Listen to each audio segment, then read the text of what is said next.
২০ শতকের শেষ প্রহর পেরিয়ে একবিংশ শতাব্দীর ভোরে আমরা এমন এক যাত্রাপথে দাঁড়িয়ে আছি যার প্রকৃত রূপ এখনও আমাদের কল্পনার অনেক বাইরে। আমাদের চারপাশে কোনো যুদ্ধের দামামা বাজছে না, আকাশে কোনো পতাকা উড়ছে না, কিন্তু পৃথিবীর প্রতিটি কোণে এক অদৃশ্য বিপ্লব চলতে শুরু করেছে। এই বিপ্লবের নাম দিয়েছেন ভবিষ্যৎ বক্তা রে কার্জওয়েল সিঙ্গুলারিটি। এমন এক মুহূর্ত যখন প্রযুক্তি ও বুদ্ধিমত্তার গতি এতটাই বেড়ে যাবে যে মানুষের বোধশক্তি তার সাথে তাল মেলাতে পারবে না। মনে হতে পারে এটি কেবল কোনো সায়েন্স ফিকশন সিনেমার গল্প, কিন্তু কার্জওয়েলের দাবি এটি কোনো কল্পনা নয়, বরং একেবারে গণিতের মতো অবধারিত একটি বাস্তবতা। আর সেই ভবিষ্যতের প্রথম সংকেতগুলো আমরা ইতিমধ্যেই দেখতে পাচ্ছি প্রতিদিনের জীবনে। স্মার্টফোনের প্রসেসর, ইন্টারনেটের গতি, কৃত্রিম বুদ্ধিমত্তার ক্রমবিকাশ সব কিছু যেন অদৃশ্য তাড়নায় দ্রুততর হয়ে উঠছে। এই আসন্ন সিঙ্গুলারিটিকে বুঝতে হলে আমাদের প্রথমেই ফিরে তাকাতে হবে সময়ের বিশাল ইতিহাসের দিকে। মহাবিশ্বের জন্ম থেকে শুরু করে জীবনের উদ্ভব, প্রাণীর বিবর্তন থেকে মানব সভ্যতার উত্থান, সব কিছুর মধ্যে লুকিয়ে আছে একটি রহস্যময় প্যাটার্ন।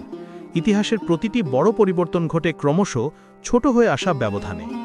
প্রথম নক্ষত্র আর গ্যালাক্সি গঠিত হতে লেগেছিল কোটি কোটি বছর, কিন্তু এককোষী জীব থেকে জটিল প্রাণীর আবির্ভাবের ব্যবধান ছিল কয়েকশো মিলিয়ন বছর।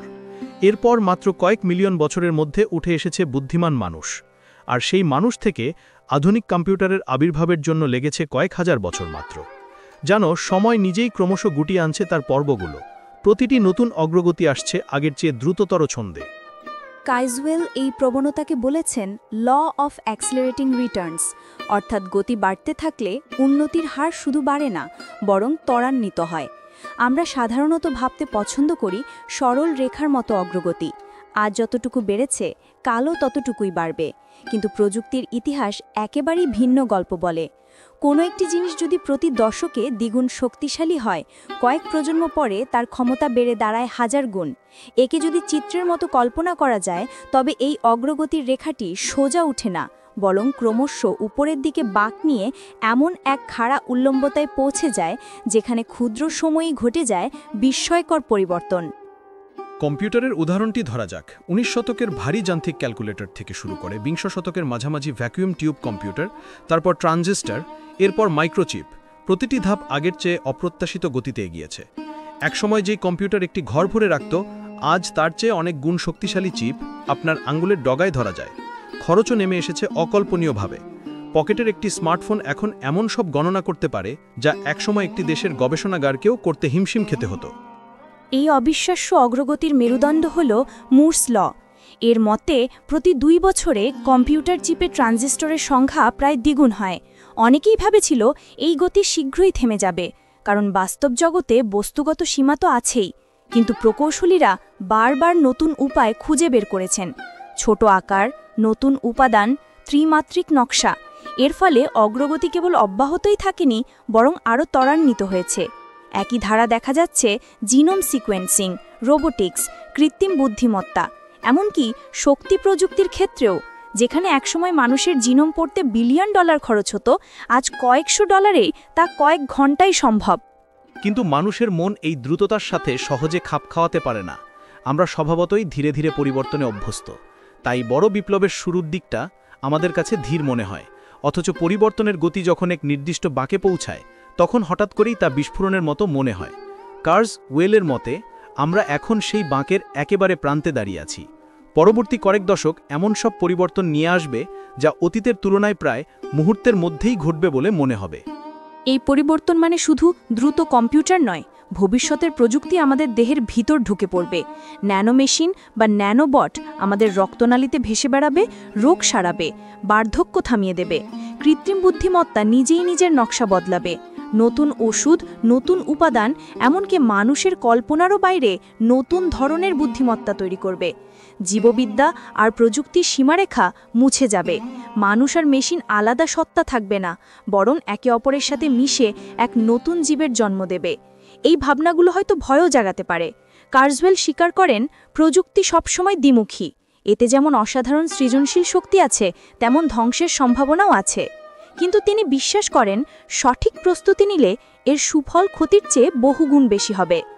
কার্জওয়েল এই অধ্যায়ে এক গভীর দার্শনিক প্রশ্ন উত্থাপন করেন। সিঙ্গুলারিটি কোনো বিচ্ছিন্ন ঘটনা নয়, এটি মহাবিশ্বের জন্ম থেকে শুরু হওয়া বিবর্তনেরই ধারাবাহিক অধ্যায়। শক্তি থেকে পদার্থ, পদার্থ থেকে রসায়ন, রসায়ন থেকে জীববিদ্যা, জীববিদ্যা থেকে মস্তিষ্ক, প্রতিটি ধাপই জটিলতার দিকে, বুদ্ধিমত্তার দিকে, সংযোগের দিকে এগিয়েছে।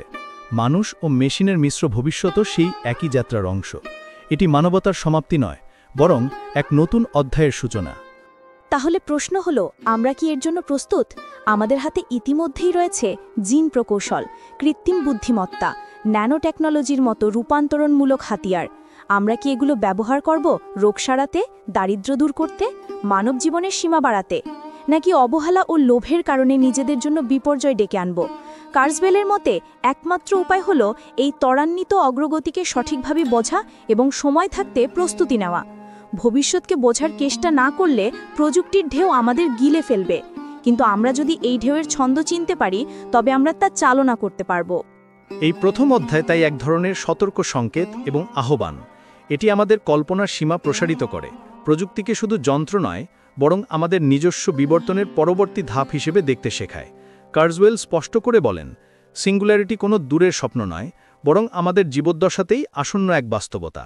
সময় দ্রুত বয়ে যাচ্ছে, অগ্রগতির রেখা খাড়া হয়ে উঠছে, আর মানব ইতিহাসের সবচেয়ে বড় অভিযাত্রা শুরু হতে যাচ্ছে এখনই। কল্পনা করুন, আপনি সময়ের স্রোত ধরে অতীতে ফিরে যাচ্ছেন। কয়েক হাজার বছর আগে যখন মানুষ প্রথম আগুন জ্বালাতে শিখল, তখন তা ছিল এক বিশাল বিপ্লব। আগুন শুধু উষ্ণতা বা রান্নার উপকরণ ছিল না, এটি ছিল জ্ঞানের এক নতুন দরজা। এরপর চাকা, কৃষি, লিখন পদ্ধতি, প্রতিটি আবিষ্কার মানব সভ্যতাকে ধাপে ধাপে এগিয়ে নিয়েছে। কিন্তু এই ধাপগুলো ছিল ধীর, শতাব্দীর পর শতাব্দী জুড়ে বিস্তৃত। তারপর এলো শিল্প বিপ্লব, যেখানে অগ্রগতির গতি হঠাৎ বেড়ে গেল। কয়েক শতাব্দী আগেও যে মানুষ গতি ও শক্তির সীমাবদ্ধতায় বন্দী ছিল, সেই এখন বাষ্প ইঞ্জিনের সাহায্যে মহাদেশ পাড়ি দিতে শুরু করল।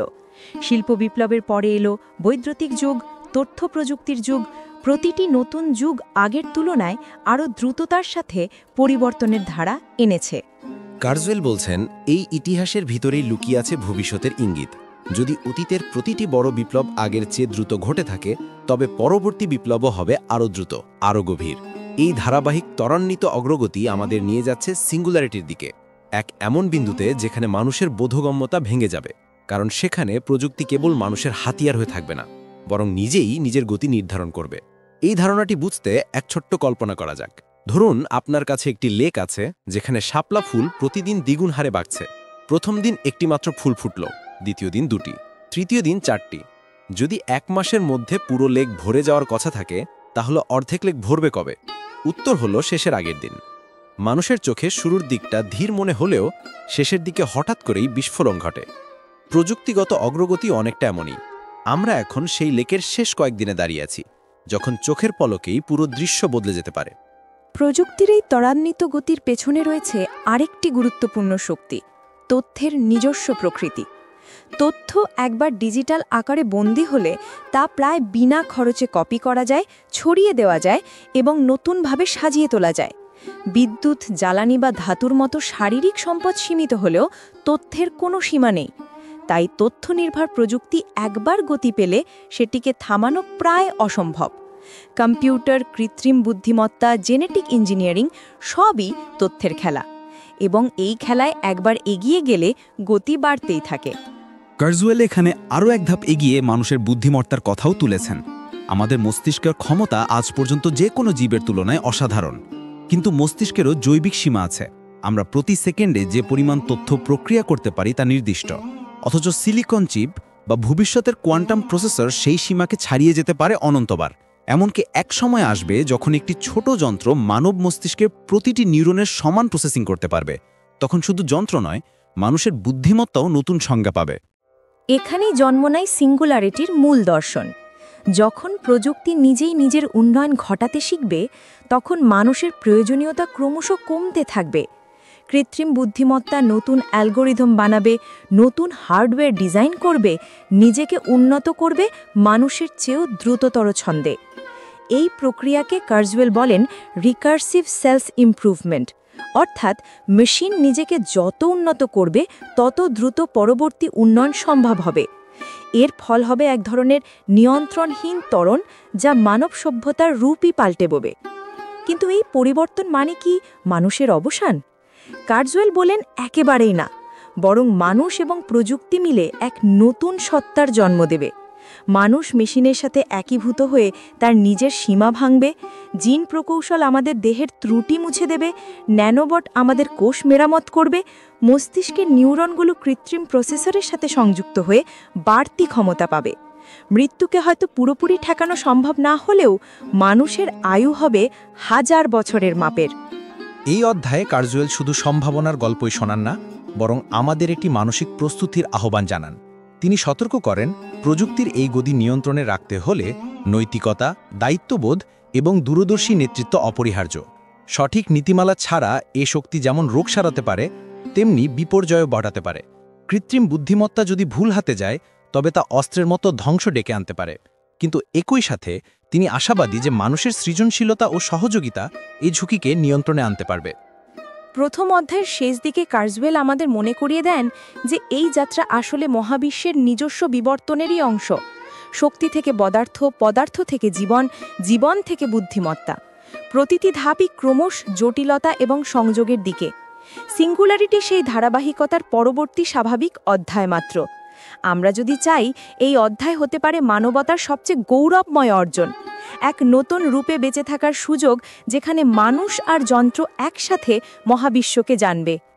এইভাবে অধ্যায় 1 শেষ হয় একটি তীব্র প্রত্যাশা এবং গভীর সতর্কবার্তা দিয়ে। সময়ের ঘড়ি দ্রুত টিকছে, অগ্রগতি রেখা খাড়া হয়ে উঠছে, আর আমাদের সামনে খুলে যাচ্ছে এক অনিশ্চিত অথচ বিস্ময়কর ভবিষ্যৎ। সিঙ্গুলারিটি কোনো স্বপ্ন নয়, এটি আমাদের জীবদ্দশাতেই বাস্তব হতে পারে। এখন প্রশ্ন কেবল একটি, আমরা কি মহাযাত্রার জন্য প্রস্তুত?